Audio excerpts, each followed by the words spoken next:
दोस्तों, आप सभी बच्चों के लिए मैं लेकर आ चुका हूं क्वार्टरली एग्ज़ाम यानी कि त्रैमासिक परीक्षा का paper class 9th Hindi subject का। ये पेपर मोस्ट इम्पोर्टेंट है आपके लिए। और एक और बात मैं बता देता हूं, सभी बच्चों को मैं पीडीएफ देने वाला हूं जिसने भी मेरे यहाँ पर इनरोल किया है। यानी कि सभी बच्चे जितने मेरे साथ जुड़ रहे हैं सबका स्वागत करेंगे हम ऐप पर।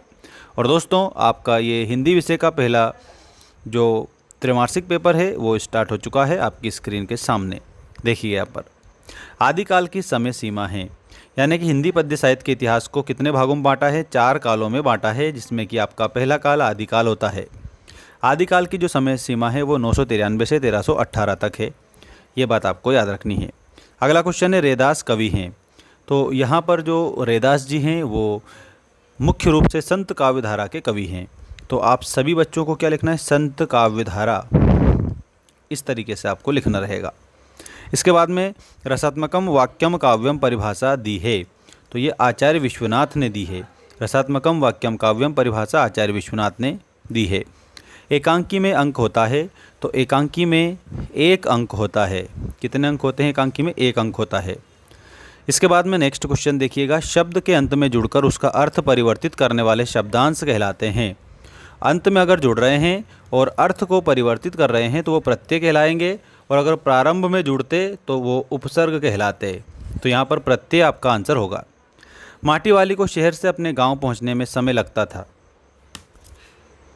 तो इसमें आपको सभी आंसर करना रहेगा, सभी बच्चों को आंसर करना रहेगा। 1 घंटा, 1 घंटा लगता था माटी वाली को। इसके बाद में अब यहाँ पर हमारे क्वेश्चन आ चुके हैं, रिक्त स्थानों की पूर्ति कीजिए का पहला, किसने वात्सल्य का कोना कोना झांका है? तो इसमें सूरदास लिखना है, क्योंकि सूरदास जी ने वात्सल्य का कोना कोना झांका है और भगवान कृष्ण के बाल लीलाओं का वर्णन करा है। छंद के भेद होते हैं, तो छंद के कितने भेद होते हैं? 2 भेद होते हैं, वर्णिक छंद और मात्रिक छंद।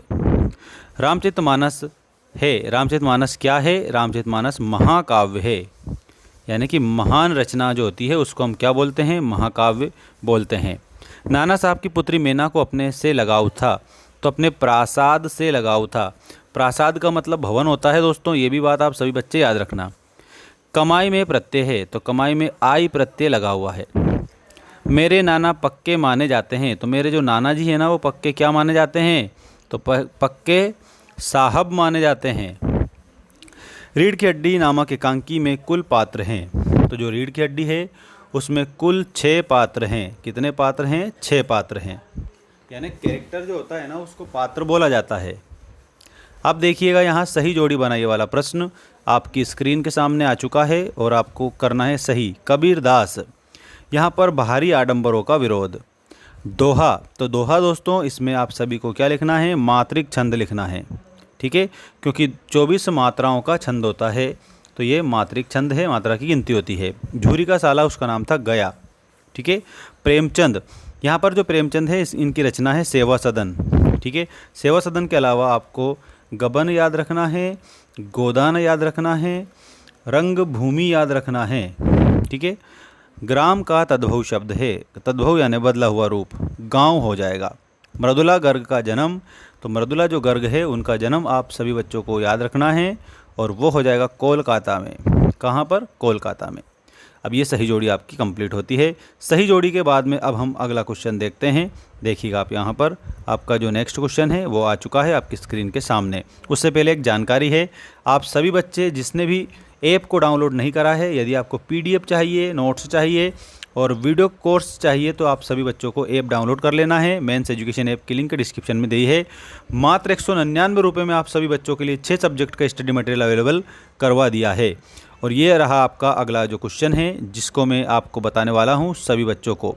देखिएगा यहाँ पर ये आपका अगला क्वेश्चन आ चुका है और आपको याद भी करना है इसको। देखिए यहाँ पे प्रेमचंद के फटे जूते के रचनाकार हैं, तो इसमें आपको हरिशंकर परसाई याद रखना रहेगा। हरिशंकर परसाई। गोपाल प्रसाद किसकी शादी करना चाहते थे, तो इसमें आपको शंकर लिखना रहेगा, तो शंकर की। मेरे संग की औरतें की लेखिका कौन है, इसमें मृदुला गर्ग आपको लिखना है, मृदुला गर्ग। मृत्यु का तरल दूत किसे कहा गया है, तो बाढ़ के तेज गति से आते हुए पानी को। जो शब्दांश शब्द या धातु के अंत में जुड़कर नवीन शब्द का निर्माण करते हैं वे क्या कहलाते हैं? तो वो दोस्तों प्यारे बच्चों प्रत्यय कहलाते हैं। समास के कितने भेद होते हैं? समास के 6 भेद होते हैं। 6 भेद आपको समास के बताना है और ये आपका क्वेश्चन नंबर 5 आ चुका है। देखिएगा यहाँ पे रामचरितमानस भक्ति काल की रचना है, इसमें आपको सही बताना है, बिल्कुल सही।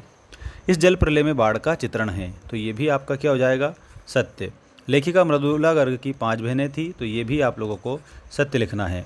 भारतीय युग को भाषा की दृष्टि से समृद्धशाली माना गया है, इसमें आपको असत्य लिखना है। विभाव अनुभाव संचार संयोगाद रस निष्पत्ति ये भरत मुनि का सूत्र है, तो इसमें आप सभी बच्चों को सत्य आंसर बताना है। अपना घर सबको प्यारा होता है, ये लक्षणा शब्द शक्ति का उदाहरण है, तो ये असत्य है। यहाँ पर अब आपके सारे आंसर बता दिए हैं मैंने इसके, जो कि वेरी मोस्ट इम्पोर्टेंट साबित होंगे आपके हिंदी के पेपर में। इसी तरीके से और भी चीज़ें मैं आपको बताता रहूँगा। चैनल को सब्सक्राइब तो करेंगे, साथ ही साथ ऐप को डाउनलोड करना ताकि आप सभी बच्चों के लिए नोट्स, PDF, वीडियो कोर्स मिल जाए।